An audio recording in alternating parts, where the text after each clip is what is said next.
Pe tomo te reo Māori, kuki airani. Happy Cook Island Language Week for the team at the Overtime podcast. Willie, any favourite Cook Island athletes in your time? Yeah, I do actually. The Ero brothers, Kevin and Tony. Nice. Two rugby league legends and proud kuki airani men. Yeah. Yourself? Yeah, myself. Is their son? Kyle Iro. Plays for the Sharks. Yep, Kevin's son. Yeah, Kevin's son. Kevin Iro's son. Carrying on the legacy. Yeah. Flying the flag. Yeah, man. Proudly. Great. Have a great Cook Island Language Week from everyone here at Overtime. Enjoy the podcast.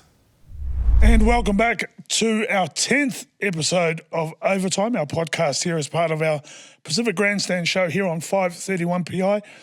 10 episodes, Matty. Man, how good.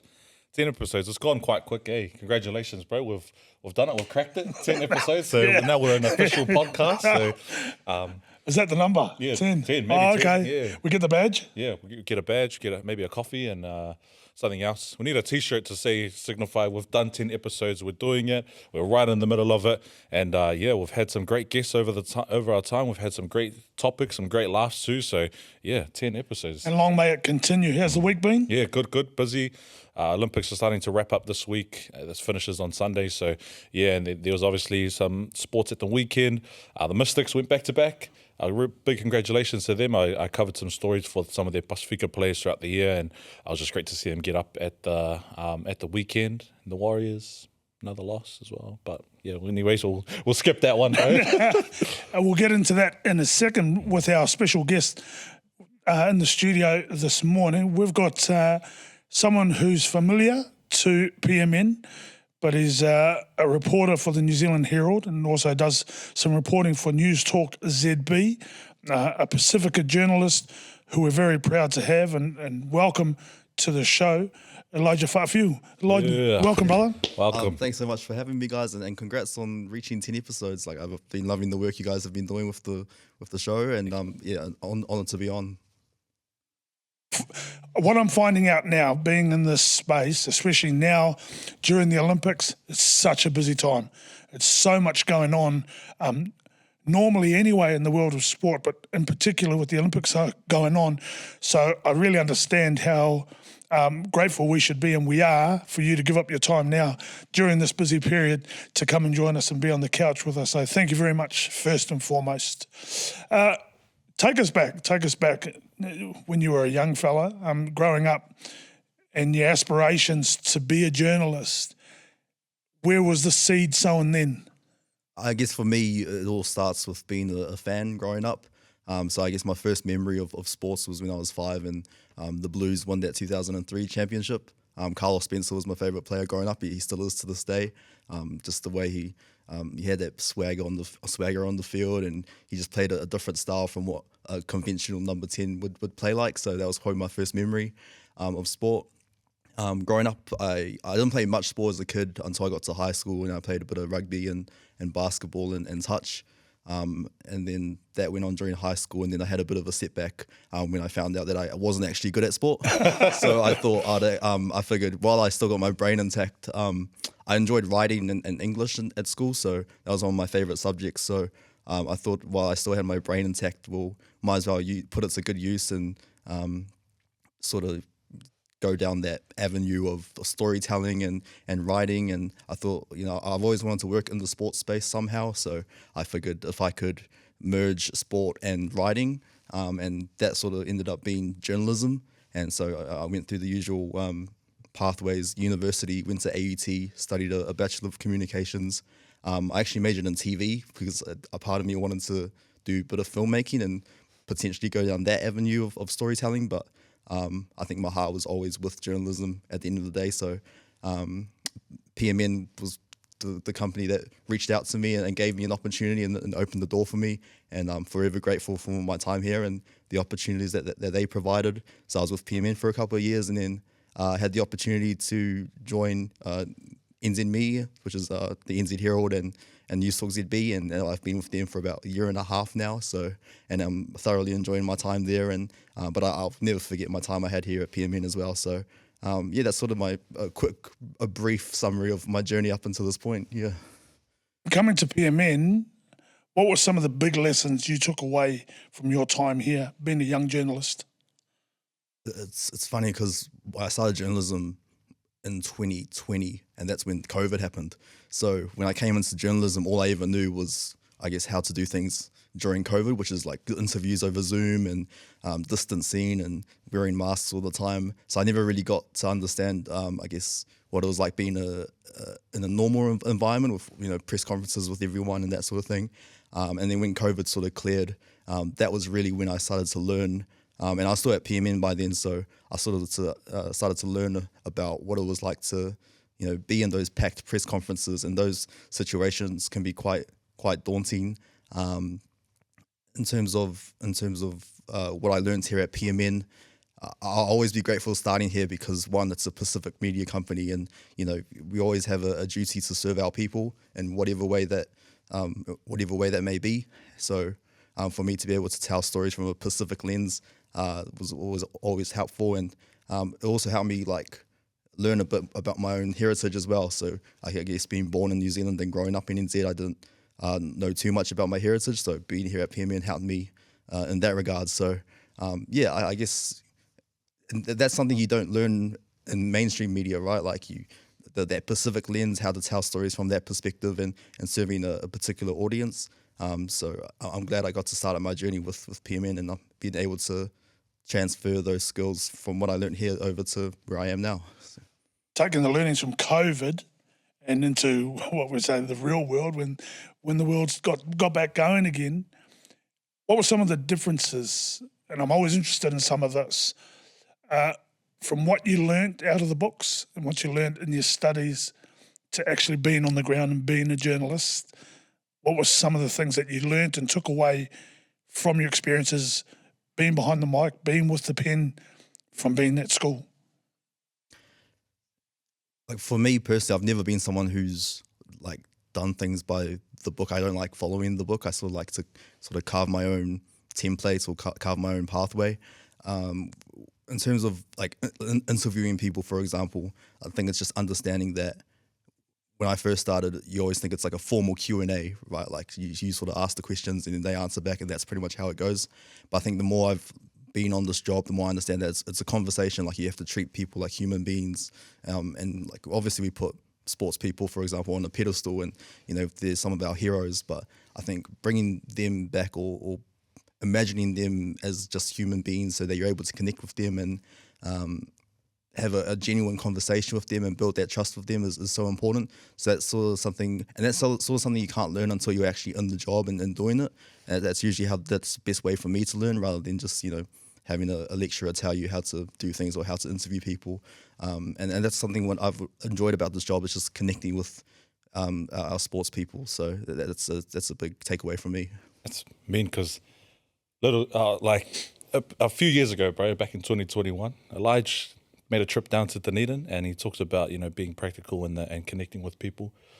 He was probably the first brown journalist that I saw in person, and seeing him do his thing down in Dunedin now. And I went up to him and I was like, "Oh, bro, what do you think?" And he's wearing his PMN News polo and all that sort of stuff. And it was just cool to connect back then. So, yeah, big up to you, bro, because I feel like without you and without people like you who trailblaze this space, you know, will be less opportunities for us, for younger people to come into the space. And now that you're many years removed from PMN, and now you're in your new job in the mainstream space, how different is it for you as a brown journalist, you know, to come from this heavily Pacific space to sort of apply what you've known into this mainstream space? Yeah, like I said before, like I'm glad I started out here at PMN because it sort of eases your way into journalism a little bit. Whereas I feel like if you start straight into mainstream right away, you're sort of like you do a couple of swimming lessons and they throw you immediately in the deep end of the pool. That's what it feels like. Whereas PMN sort of eased your way there. They helped you along. The setup in terms of a newsroom is similar to a mainstream newsroom. It's just, I guess, much bigger, and there's more manpower and more resources and money behind it. That's really the only difference. But I think as long as you stay grounded, you have that love of storytelling, that definitely goes a long way. But I've definitely I've learned a lot in mainstream about, you know, the way that they go about things and why they do things from why they look for certain angles, or why they do things from their perspective in terms of the audience that they serve, which is the whole of the country, whereas PMN's obviously a bit more focused on Pacifica. But yeah, I've definitely learned a lot in that regards, probably, yeah. That's me.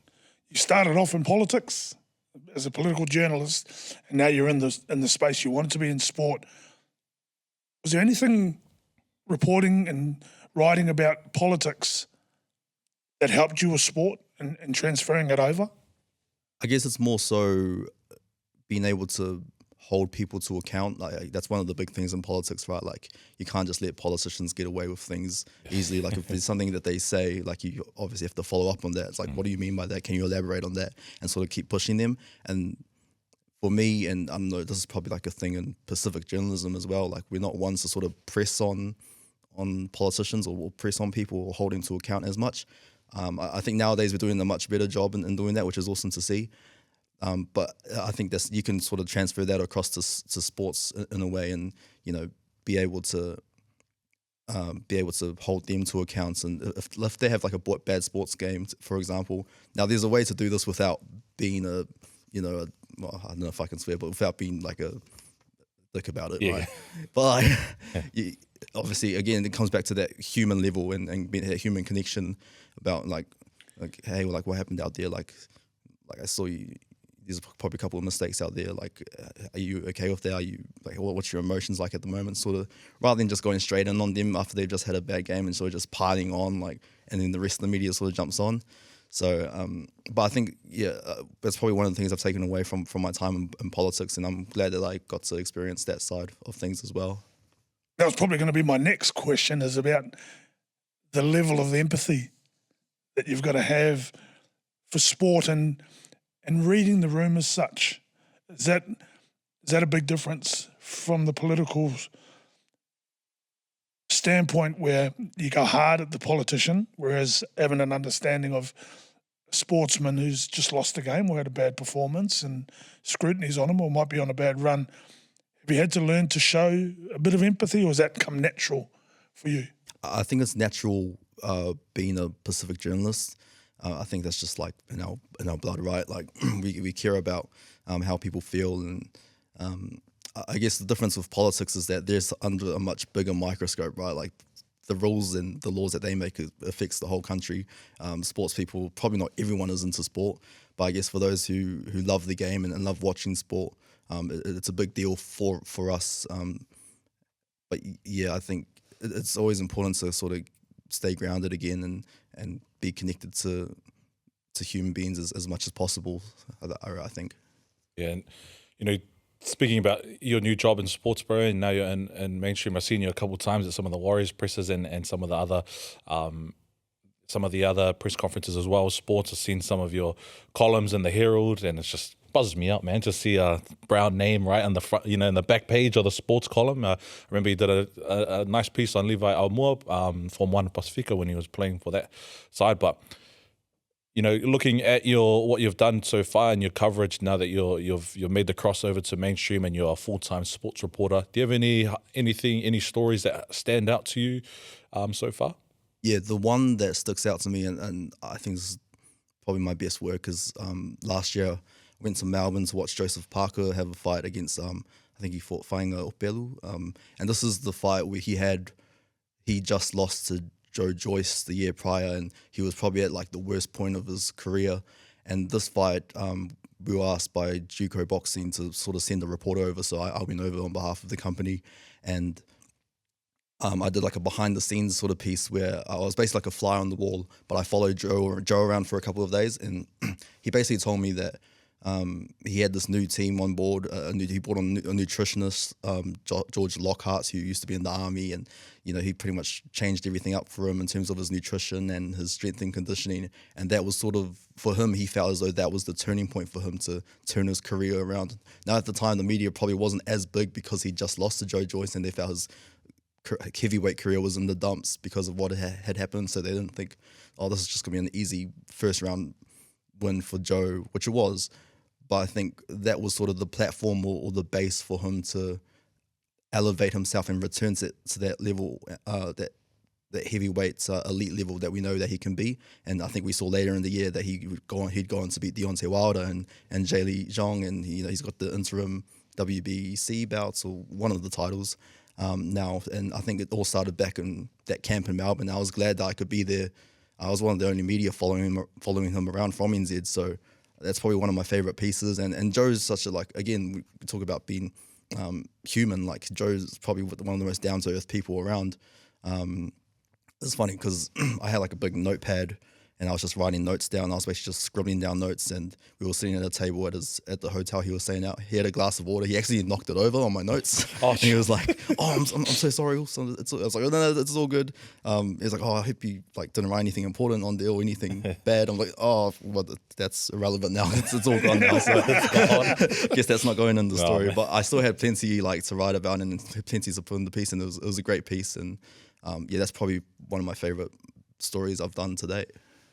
Understanding the power of that piece and the power of your storytelling. Do you feel any pressure when you're involved and when you're writing a story and it's going to press and it's going to be out there for the world to see?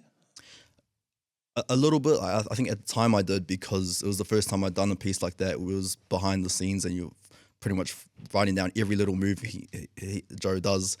And it's tricky because, like, again, like, you're a fly on the wall, you're watching everything happen. You're making sure, like, you want to make sure you put Joe in a good light, right? Like, and make sure that you're telling things in a good perspective on his behalf. And for me, it was just about making sure that the readers understand that Joe is still relevant. He's still a big name in boxing, and this is the change he's decided to make to sort of turn his career around. And I think it was important to make sure that was the main angle, that he's making this change. And even though he had that, it was a quick, easy win over Whaingo Pelu, that this is going to be the basis for him to go to the top of the heavyweight division again. So that was pretty much the angle I was going for. And again, the help that Joe was so open to give up his time, and the people around him were open and willing to give up their time as well. So I probably felt a little bit of pressure then, but I think if I got a chance to do more of those pieces, probably not as much now. It's awesome, bro. Where to now for your journalist journey? Where do you want to take this? Where does this go? Is it TV? Do you want to go back to TV, or is it reporting on this? And is there still a piece of you that wants to keep shouting our Pacific athletes and championing those people? Yeah. Well, TV was the big goal when I was younger. Obviously, it's a bit of a tricky environment at the moment, so TV is probably not as much of an option now. My big goal is actually to go to America and work for ESPN, because my main sports, funny, because my main sports that I enjoy are NBA and NFL, which, like, to give you an understanding, like, anything that I know about rugby union, rugby league, I probably know 10 times as much about those other sports. And it's a bit tricky being in NZ because, like, NFL is probably not as big of a sport here as it is overseas. Basketball is a fast-growing sport, so that kind of helps when I get to do basketball stories when I can. I think the plan is sort of like, how do I get to America from here, right? Like, sort of find some ways to sort of bridge that gap. But any opportunities that I can take, like where I currently am at the Herald in ZB, do I go overseas and explore more of those opportunities to help me get closer to that goal of where I want to be? So that's the destination, but I guess in terms of the journey, it's a bit unknown at this point. But I do want to make sure I get to that goal eventually. Yeah. Amazing. And we'll say a bit more a little bit later, but we wish you all the best with that journey. That's an amazing dream and goal to have. And myself, I'm a big American sports fan as well, and I watch a lot of Fox and ESPN and Take That, First Take, and all those types of shows. So I look forward to seeing you on one of those one day, debating away and setting them straight. Talking about changes and moving on in journeys, the Warriors, a big announcement yesterday that Shaun Johnson is going to hang up the boots. Big call for any athlete and any organisation that has someone of such influence in their roster to call it a day. He's spoken quite openly about it being a tough decision, and understandably so. It's always a big one to make as an athlete that's been at it for 14 years to come to that decision. What were your thoughts when the decision came out, when it came out publicly that Shaun had decided to retire? Part of me wasn't surprised just because of the way things have gone this season. More so, it felt like as though his body is starting to break down a little bit. But even when you know that a player is close to retiring, or you think they're going to retire, when they actually announce the retirement, it still hits you. And I think for Warriors fans, the way Shaun Johnson has gone about in his career, you'd have to assume that he'd be a top 5 or all-time Warrior, in my point of view. I'm glad he had the year he did last year, that redemption year, where he probably should have won the Dally M award. But I think one of the moments that stood out was, I think it was the Knights playoff game, and he came off the field, he got that big standing ovation from the audience. And that just really showed how much the fans appreciated him. I think Shaun, even though he couldn't bring a premiership to Mount Smart, I think having a moment like that so late in his career, after everything he's gone through, I think that was probably the next best thing that probably could have happened from the support and the appreciation from the fans. So, but still, it is a little bit of a shock, and a shock to myself and a shock to the NRL, I'm sure. Yeah, it stings a little bit, bro. Just when I heard about the news, and like what you said, he's one of the best Warriors players, or in my opinion, he's one of the top 5 Warriors players over the years. I remember in 2011 when he had that breakout career and when he led the Warriors to the grand final, and I remember when I was young and just watch all his highlight videos and just see him step and gas everyone, and it was exciting watching all the Warriors games because you'd want to see him, have a foot race with some of the fastest and the quickest players in the game, and for many a young player,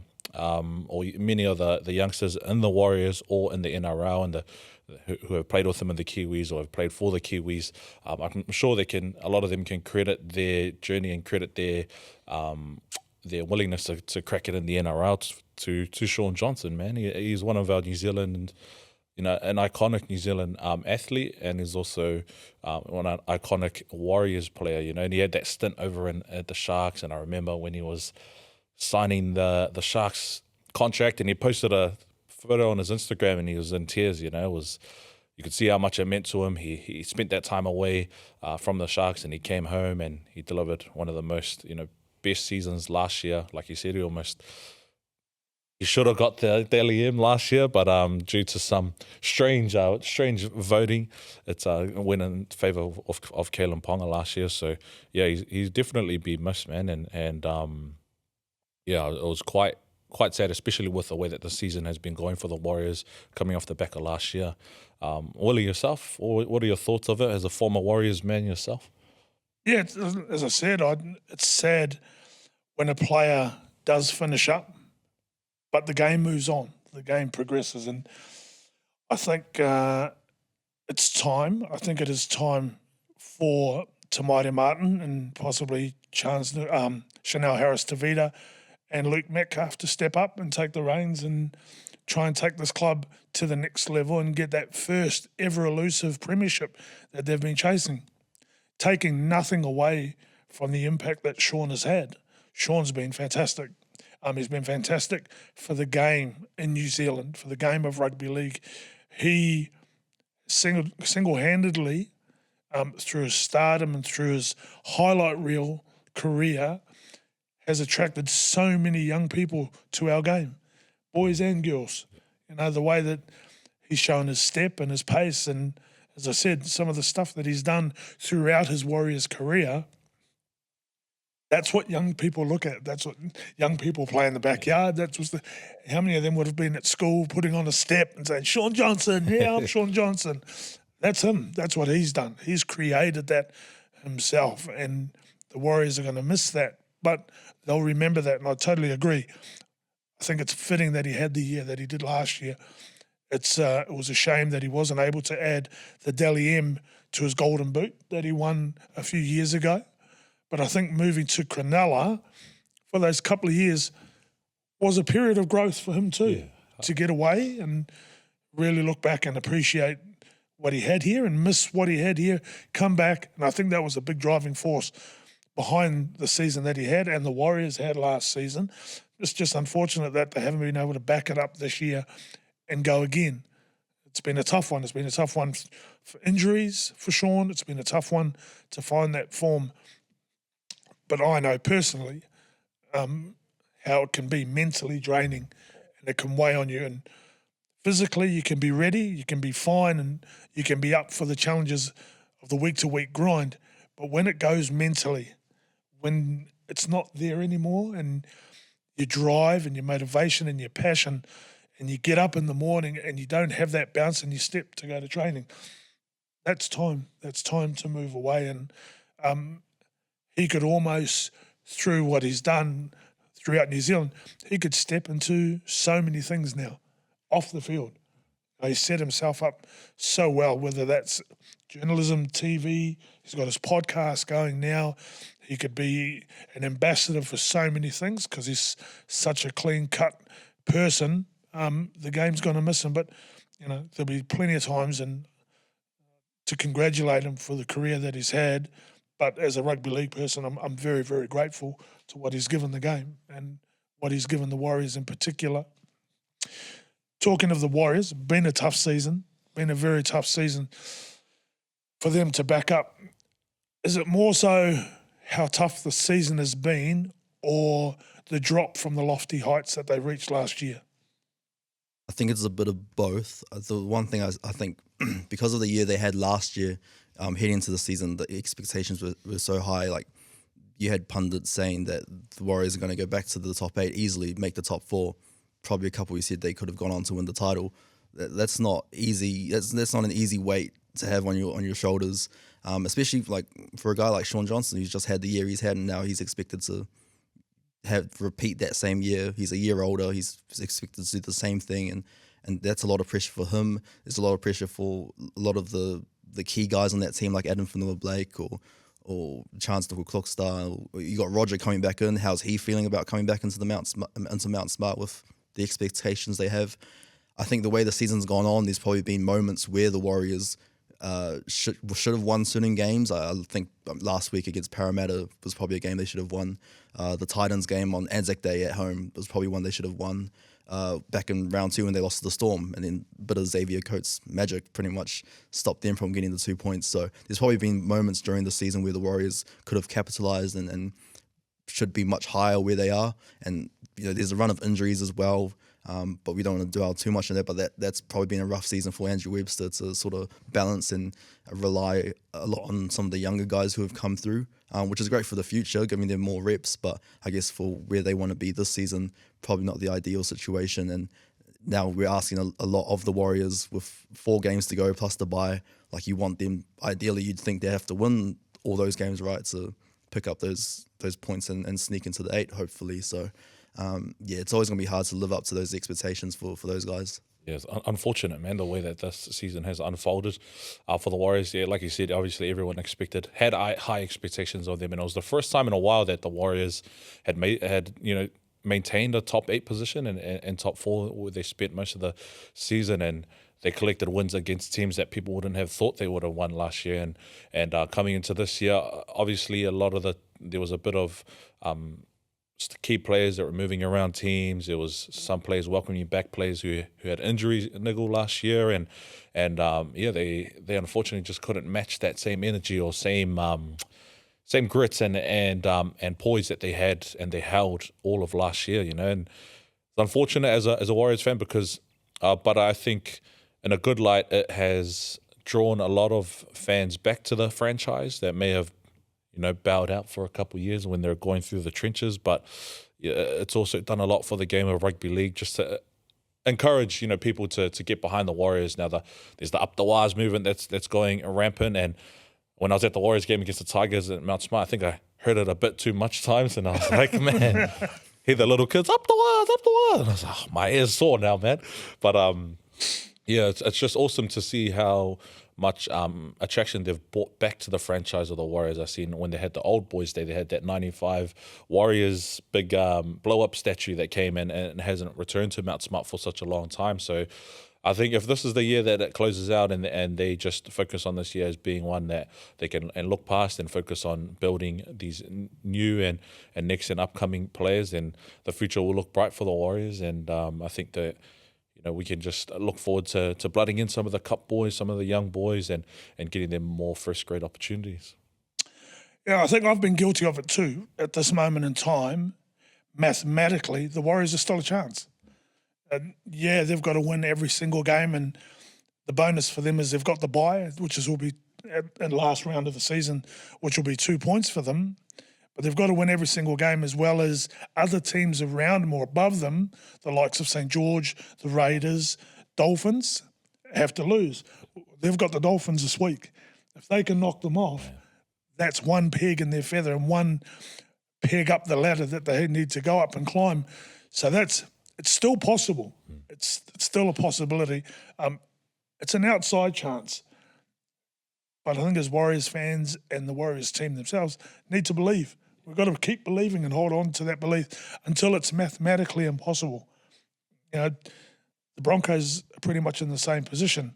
They've lost Payne Haas and Ezra Mam now. Totally different to where the Warriors are. Getting some key players back, finding some form. I hold on to some hope that they do make it. I do. It's been a really, really tough season for them. But let's hope that they can get this done and get it over, because they got so close last year. If they don't make the 8 this year and it ends up being a season as it is now that people expect, does that heap more pressure on James Fisher-Harris coming next season?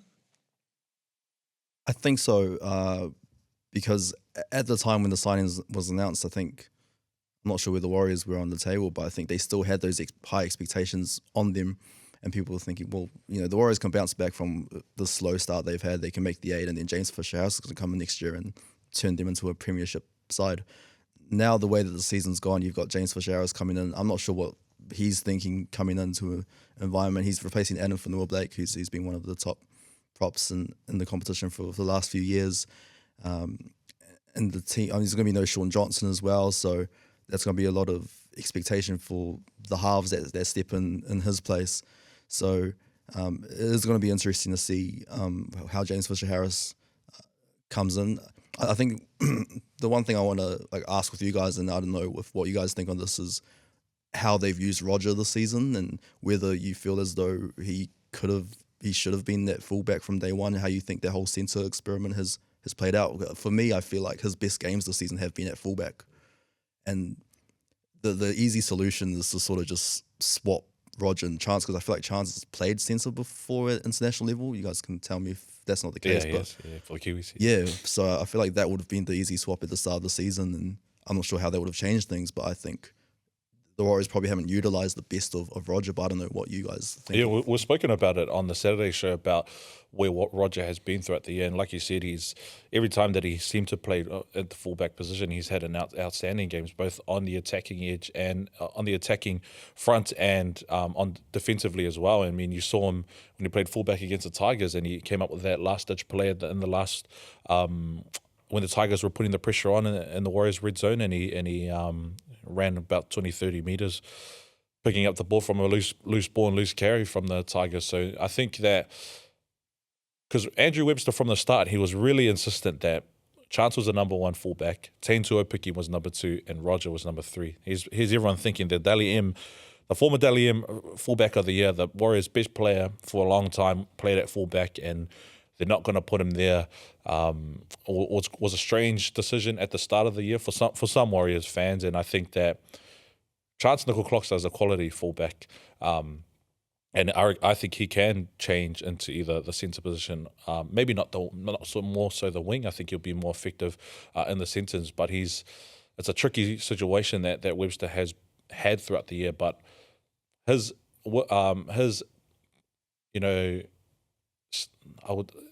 decision to maintain Chance at number 1 and chop and change Roger between number 3 and at the wing was, I think it stunted Roger's performance, and it was hard for him to sort of inject himself into the game. He wasn't getting much ball out there. He wasn't getting much space to run, where obviously he's able to produce or perform really well on the edges. So yeah, it was a tricky one, and I think that if he was to be moved to fullback and chance into the centre, it would have done a lot better, for him in his form, and maybe for the Warriors as a whole.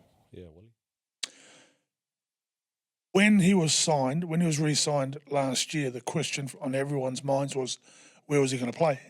Where were the Warriors going to fit him in? Warriors were flying. They had Rocco Berry and Adam Pompey in the centres. The wingers, Montoya and Dylan Watene-Zelezniak were flying. So was Chance at fullback. So everyone was asking the question, where was Roger going to fit in? The fact that you're still asking the question now is that the experiment hasn't worked. Yep. That's the answer. The centre experiment hasn't worked. As you said, they've tinkered with putting him to wing and played him at centre on both sides of the field. And he can take it. He can handle it. And he can be a good centre. But he's a great fullback. For me, he's a great fullback.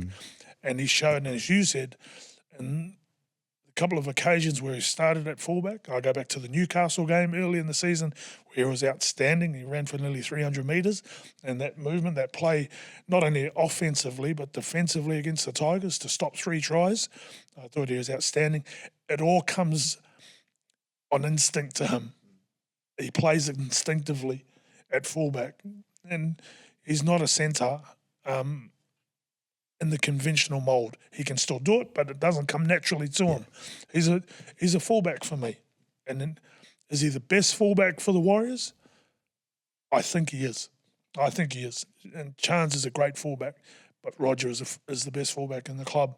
And I think that's where they needed to play him. And come back to what I said at the start, I think the experiment's done. Yeah. I think everybody knows that, but we're still asking that question to see whether it happens or not.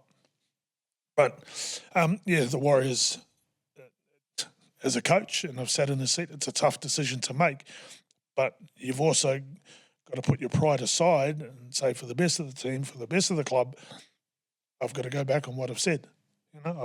For the good of the team, Roger's got to be the fullback. So we'll see what happens. They've got 4 more games to go, and Roger's, of course, there next year, and they'll need his seniority in the absence of Shaun Johnson. The back line will need his seniority there. So, yeah, that's where I said I'm with you. I think put Roger back to fullback, and we'll see how the season goes.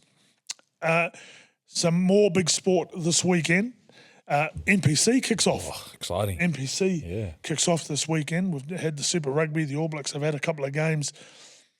But the Provincial Rugby Union kicks off this week. Are you a big follower? It's funny because when you guys said that we were going to be chatting about NPC, I completely forgot it was on this weekend. And I don't know, that's a testament to how fans view the NPC competition, the way the competition's been structured, and there's whole off-field chats about what's going to happen with that comp. But it's got nothing to do with the quality on the field, because the quality, I think, has been great. Like, if I look back to last season, I thought on the field the rugby was great. It's just no one was turning up. But I am excited in terms of the NPC this season, in terms of how those teams without the All Blacks are going to go. So, yeah, looking forward to some provincial grassroots rugby. Yeah, it's always exciting, man. NPC, it's another opportunity for some of the young players or developing players to stake their claim for each of the provincial union clubs. I know one of my mates, Stephen, he's got the call up to the county squad, so he's been playing some good rugby in the... I'm not sure if it's Waikato or where the Bombays are and Karaka and all that rugby. Yeah, counties. Yeah, counties. Yeah, that's what. Yeah, so he's playing the counties position. But I thought that was when he got the call up, and looking at it at that perspective for him upcoming into this rugby, the game of rugby in New Zealand, especially in New Zealand, provincial unions, the NPC competition is a great way to blood in those players, give them the opportunity of what it's like to be a professional, what it's like to be around the professional environment and play against some of these professional players as well. So NPC is a huge step up to from club rugby, obviously, but yeah, it'll be great to see some of the star power and star names from the super teams get to go back to where they're from and get to give back in that type of fashion. But yeah, I always find it a bit weird with NPC, bro, because I didn't know that it used to be really popular back in the day, bro. That people around the country would back their NPC teams and would pack out the stadiums, because nowadays You're testing the old man here. it was it was hardy. So Willie, bro, want me to go back?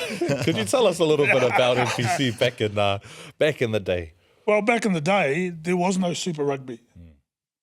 The Super Rugby that we know today was essentially a pre-season tournament where Auckland and the likes of Wellington and possibly Canterbury would go and play Queensland or New South Wales in pre-season and then come back. And the NPC was the top of it all. And the All Blacks, I remember the Auckland team, when I was younger, they could have 11, 12 All Blacks in the Auckland side. You know, John Kerwin and Terry Wright and Joe Stanley, and they had the Wetton brothers, Michael Jones, all that type of echelon of player.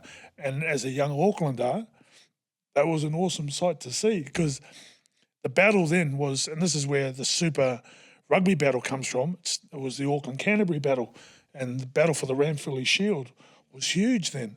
So that's, for me, why I still love the NPC.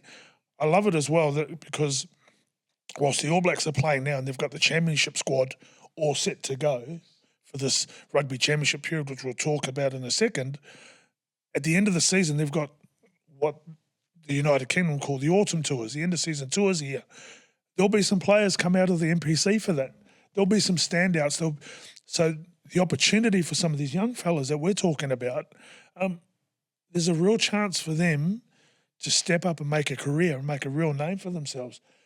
There may be some of them on these squad lists that aren't household names at the moment, but their season and their form over the next 9 to 10 weeks in the NPC may be of such that, one, they get themselves an All Black recognition, and along with that, they may get themselves a Super Rugby contract, which could be life-changing. You know what I mean? Yeah. Getting into an All Black jersey can almost guarantee you an overseas contract. Every club overseas wants an All Black, and once you have that next to your name, Joe Smith, All Black, boom, clubs are interested in you because you're a player of standard, a player of quality, and that's what some of these guys. That's another reason why I'm excited about the NPC. It's more grassroots. It goes under the radar a little bit more, and it's not as quality or as quick, and some of that's to do with the fields, I reckon, and the development still of some players within the game. But I encourage fans to still get out there. Get out there. You know, Eden Park's tough. It's such a big cauldron of a stadium that, 10,000 people still look small there. But for some stadiums, you get 10,000 into counties, it's a really good crowd. So, it's relative. But, yeah, I'm really excited. It gets underway. It starts on Friday night with Taranaki against Counties. Auckland, they're at home to Wellington. Canterbury play Northland. Southland, they play Otago. Waikato, they're at the FMG Stadium in a bit of a derby game, playing the Bay of Plenty. And on Sunday, North Harbour, they take on Hawke's Bay. Manawatu take on Tasman. Then on Wednesday, there's another game, Bay of Plenty against County. So not only is it coming this week, it comes thick and fast for some teams. Playing on the weekend and then Wednesday. It's coming all of a sudden. Yeah. Talking about some of these guys making the All Blacks. All Blacks play on Saturday as well. They kick off against Argentina in Wellington at the Sky Stadium to kick off their Rugby Championship campaign. Bit different this year. They've got Argentina twice here in New Zealand, and then they play South Africa twice over there before playing Australia home and away. Argentina, difficult proposition, as they've taught us. Not so long ago, they got their first win ever against the All Blacks, and they've won in New Zealand. So how important is this win on the back of a tough series against England and an experimental game in San Diego against Fiji? Yeah, I'm looking forward to this Rugby Championship just because I think this will truly show us where the All Blacks are really at. I think the England test was great and that was such a good series, and England could have easily won one of those two games. The Fiji game probably didn't show as much where the All Blacks are at. It was probably, you probably would have liked to see more from Fiji. I was hoping it would be a lot closer in terms of that game, but this Rugby Championship, going up against Argentina, South Africa in particular, maybe Australia. I mean, they've got a new coach over there as well. But I think it will be a good chance to sort of see where the All Blacks are really at under Scott Robertson and how far some of those players that he's brought on board have really come. And so, I'm really excited about the Rugby Championship and the All Blacks Argentina for first up. It should be a great contest. Something we've been talking about, and we fought hard. We almost had a campaign going, and it didn't quite happen. But it's happening this week. Ardie Savea gets the armband. Man, how good. Unfortunate for Scott Barrett, he's injured, but Ardie Savea gets to captain the side. Where do you sit on that one? I've always been for Ardie, for captain, but it's more so because of what he does off the field.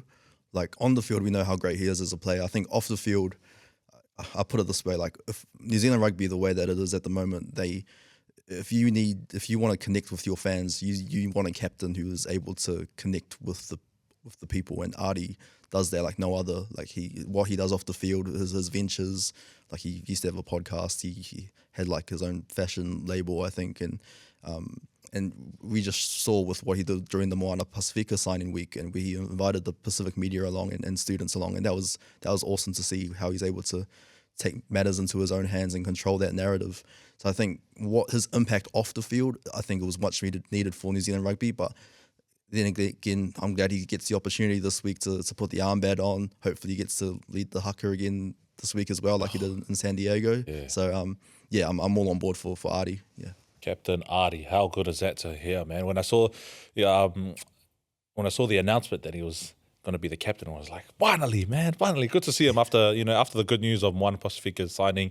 I obviously went off to the Cook Islands and had a little holiday with his family, and then he's come back into the camp and gets the armband. I think, like we talked about it before, but the captaincy of the All Blacks and the person who holds that armband is someone that can lift the performance and the shoulders of those around him. And I think, particularly for Ardie Savea, at this point of his career, people are going to be, especially in the All Blacks camp, I feel like after his announcement that he's coming to Moana Pacifica, his stature probably has risen. His reputation has probably risen for him. That type of character he is, to go back to Moana Pacifica and give back. He's as one of the best players in the world and as one of, if not the best player in the All Blacks at the moment. I'm sure that some of the other players around him in the camp must be looking at him a bit differently, just to see that this guy means business and this guy will go out and fight for us on the field. So yeah, definitely it's an exciting game for the All Blacks, and it's exciting for the Rugby Championship to prepare for the autumn series, which is going to be a tough slog up in the Northern Hemisphere. But yeah, it's going to be an exciting way to see how they come out firing against the Argentine men. And yeah, it's going to be awesome. I seen a podcast as well that was talking about the importance of Australia in this Rugby Championship, whether or not that they can come and bring something quality and begin to build towards the next World Cup, but also give some good performances against South Africa and Argentina and New Zealand too. So he's hoping that they can produce some good performances as well. Going back, a lot of pressure and a lot of hype built up into the England series about Scott Robinson and the success and the football that Canterbury played with and Super Rugby and all the success that he had. And expectations, rightly or wrongly, were that the All Blacks were going to be a Canterbury 2.0. Didn't quite hit those heights, and differing points of view after the England test were that, one, England were better than what people thought, and the All Blacks didn't quite get to where they were building themselves up to be. How important is it that they do a real good job on Argentina and play some of that flair and that football coming this Saturday? I think it's very important. At the same time, it's tricky being, if you're following the All Blacks, because there's always going to be high expectations for the All Blacks, no matter who the coach or who the roster is. I think coming off the back of a World Cup year, I feel like this year's the year we sort of want to.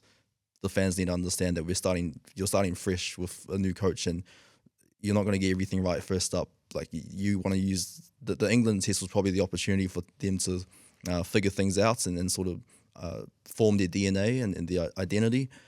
Now heading into the Rugby Championship, now is the time to sort of put that to work. And they've had 3 games now to form that DNA. Let's see how it goes against some quality opposition in the Rugby Championship. Yeah. Well, talking about the All Blacks and whether they can hit those lofty heights that everyone expects them to, a lot of that will be down to the personnel that they play with. We've done this before on the podcast. We're going to do it again. The 3 of us, pick our 15. All right, so we'll pick who we predict to be the starting 15. By the time this goes to air on Saturday, the team will be out on Thursday, so we'll see how close we get. We'll start. I'll start with you, Elijah. Cool. Okay. We had a bit of a bumpy start last time we've done this. So we'll start with you. We'll go with the front row. We'll start with the front row. Who you predict the front row will be that Razor goes with to start the game against Argentina? Yep. So at the props, I've got Ethan de Groot and Tara Lomax. Yep. And then hooker, Cody Taylor. Same. Yeah, I had the same. Ethan de Groot, Cody Taylor, and Tara Lomax 1, 2, and 3. Yeah, that was the starting front row that he went with against England. I think they stick with those 3 as well. No Scott Barrett in the locking position, so there will be a change. Who do you pick at 4 and 5? I think Paddy's definitely there in the locks, and then I'd go with Tupou Vai to partner him. Yeah, same as that. Patrick will be a huge opportunity for him to step up in that locking position, but Tupavai's been there and he's produced some good performances in that black jersey, and he definitely helped straighten up that line out again in the English series as well. So yeah, I think I've chosen him for my number 4. Yeah, I have too. I think one area where the Argentinians are strong is in the pack. So they've got to have some good locks, and their set piece, especially the lineouts, need to be good. The throwing of Cody Taylor needs to be on point, but the locks and their jumping and their ball retention needs to be on point. And I think those 2 will have a big game come Saturday if picked. Back row, 6. 6, I've gone with Sammy Penny Finau. Yep. Yeah. I'm going Ethan Blackadder. I'm a big Blackadder fan, but I wouldn't be surprised if Samipeni Finau gets a go. I think he's still finding his feet at the international level. So I hope he does get more reps to prove himself. Yeah. Yeah, I thought he was strong against England, Samipeni Finau, and I've gone with him, but I wouldn't be surprised if Razor and his Canterbury connection and his trust that he has in Ethan Blackadder, that he does go with him. But yeah, I'm going with Finau. 7. Dalton Papali'i. Yeah, me too. I think his energy, his work rate, and his leadership as well, and his form for the Blues has been outstanding, that he warrants another start for them. Number 8 goes without saying, I think. Has to be Hardy. Captain, Skipper. Captain Hardy. Skipper at 8. Yeah, we go with him. Halfback. The veteran player, TJ. One of them. TJ as well. Yeah. Yeah, I've gone with TJ if fit. Hopefully he is fit and he's back and ready to go. I thought in the short glimpse in the first test against England before he got injured, I thought he was outstanding. It was great to see him back out there. What I'm interested in, if he does play, talk about Artie being captain, is which one of them leads the haka. Man, good question. It'll be interesting to see how that conversation goes. If he doesn't play, if he's not there, then Cortez Ratama for me. 10. Damian McKenzie. D-Mac. Damian McKenzie. General consensus. 11. I've gone with Caleb Clark. 11. I'd go Sevu. Yeah, I think it's tricky with those 3 wings because I think the one that misses out probably won't even be on the bench because Bowden's there, probably spoiler. Bowden will probably take the outside back spot in my opinion, but I'll go Sevu. I've gone with Mark Talea. I've gone with Mark Talea on one wing. On the other wing, Reece. I've got Reece on the other wing. Mark Talea on the other wing. So yeah, Reece and Talea. I've gone with Will Jordan. Oh, true. Nice. I've gone with Will Jordan. I think he's waited a long time. I think there's a lot of hope with Will Jordan in the side. I think he's in that echelon of players. I think within the coaching staff's minds, just reading some reports that he's an automatic choice. So, yeah, I've gone. We'll see. We'll see what happens. Midfield. Barrett and Ioane, I haven't unchanged. Geordie and Rico, but I do think Billy Proctor's right there to put pressure on him. So big game for Rico. Yeah, great game, great debut for Billy Proctor against Fiji in San Diego. He's heaped a lot of pressure, and of course there's Anton Leonard-Brown still putting pressure off the bench. But yeah, I think that's the combination that, one, is for the future, but two, can get it done. There's an attacking player, there's a defensive player, but both have some great skills. So yeah, I've gone with Rico and Geordie Barrett. Fullback, I've gone with Will Jordan. I'm going to expect they throw him right into the deep end and put him back at 15. Okay. Yeah, I've actually gone Will Jordan at fullback too. Okay. I think that's his long-term position. Yeah. Okay. Yeah. I've gone with Bowden. Nice. Yeah, I just nothing against Perifeta, but I think he was outstanding. In the moments that he came on, he obviously turned that second test against England and won the game. So I think he's got to be out there for longer for the All Blacks. And yeah, as I said, we'll know by Thursday, and usually Thursday 11:30, the teams get named. And when this podcast comes out, we'll be putting our team up and seeing how close we get to that. Thank you so much for joining us. Before you go, we have a part of the show. We have someone on the street who goes around. We've got Aaron Ryan, our little man, on the ground. Show. He goes and tells himself. He crashed our podcast last week. Hey, Morning, boys. brother. Morning, bro. Good morning. It's a sports cafe. Oh, man. We've got a mic. Here we go. Yeah. We'll get there. It's sound issues last time. Yeah. Bit popular, There we go. bro, on the Instagram, man. Yeah. And I think thanks to the Morning Shack that they made it quite popular. So, no, it was good fun. Yeah. Still got to have my pillow fight with Gabby and Regan. So Shut So up. you've been at it again this week. yeah, me and my man Iroti. Well, it started off a bit funny because I told Iroti 213 Dominion Road, and he went to 231. So Come I on, guess because brother. they don't have Google Maps in Fiji. They didn't know where the address was. He walked from Fiji, actually. Poor Oh, fella had man. all his gear and everything. Hey, we're very pro-Fijian here on Overtime, so please. I love Fiji. Toso Fiji, toso. Now, back on the streets. We went to Alliance Gym out in Mount Eden. Shout out to them. They let us come do some business down there. Well, we went on a bit of a I got a bit concussed. Oh. Well, We careful, practiced some bro. jiu-jitsu moves. Oh, nice. Yeah, and they flipped me around and no, with jiu-jitsu, not anyway. Okay. Any other way. They flipped me around and taught me a few moves. So, like, honestly, don't want to mess with me, Elijah. Oh, man. Yeah, no, See. a few things, you know. But yeah, no, it was fun. You walked in a white belt. What colour was your belt when you came out? It was red. Oh, what? Nah, walked in a white belt. They taught me how to fold it and everything. Oh, nice, Ah, nice. it's flash, eh? Like, Yeah. yeah, I wasn't expecting what it was like. Like, there are some protocols you got to go in. You know, no shoes on the mats. You know, you got to bow to your master and everything after that. And yeah, but it felt like home being in there, really. Right. So what can people expect this weekend for the TMO All official right. review? Yeah, so on TMO, Tiny Man Official, where I do things that make you guys go PMO. Yeah, well, we went and met Polo, I believe is the correct pronunciation of his name, and Komasi. You may remember Komasi. For anyone out there, he was infamously known on the Samoan stage for about 5 years of his life. He found a love for jiu-jitsu after high school.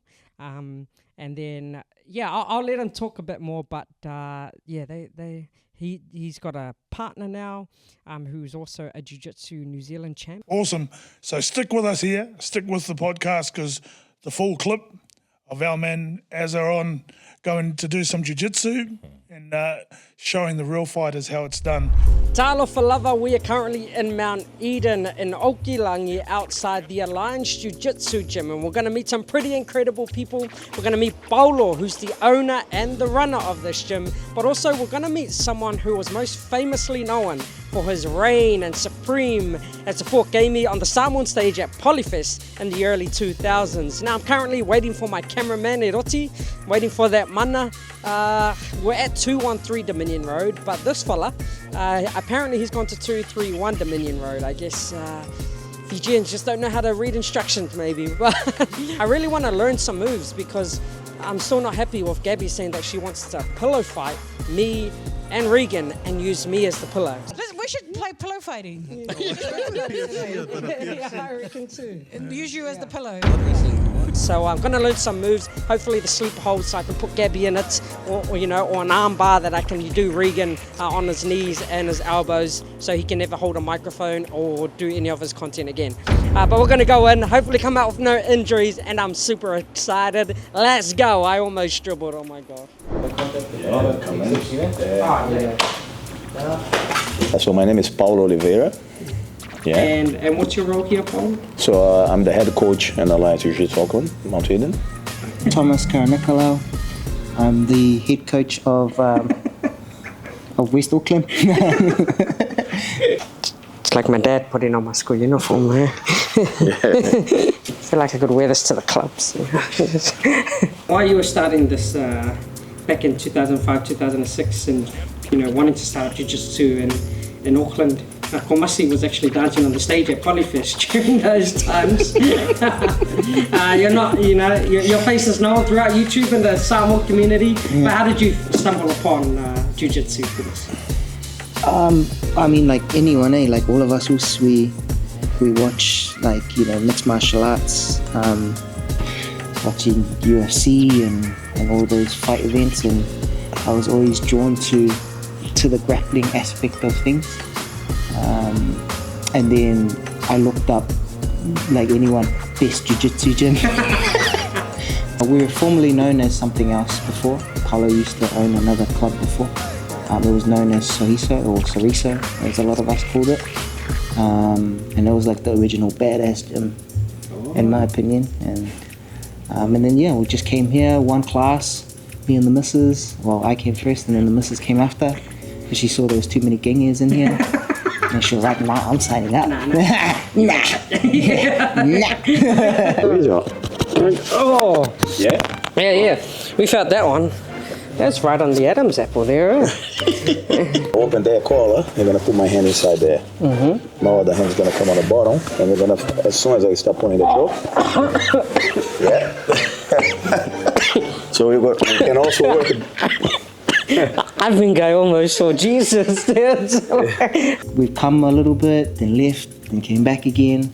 But jiu-jitsu is like one of those things that you just commit to, and it's tough at times to, especially with life. Yeah. Sometimes, you know, but it's always the best place to be. It's a nice feeling here.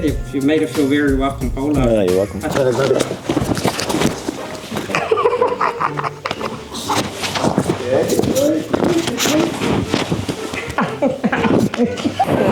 Yeah. Yeah.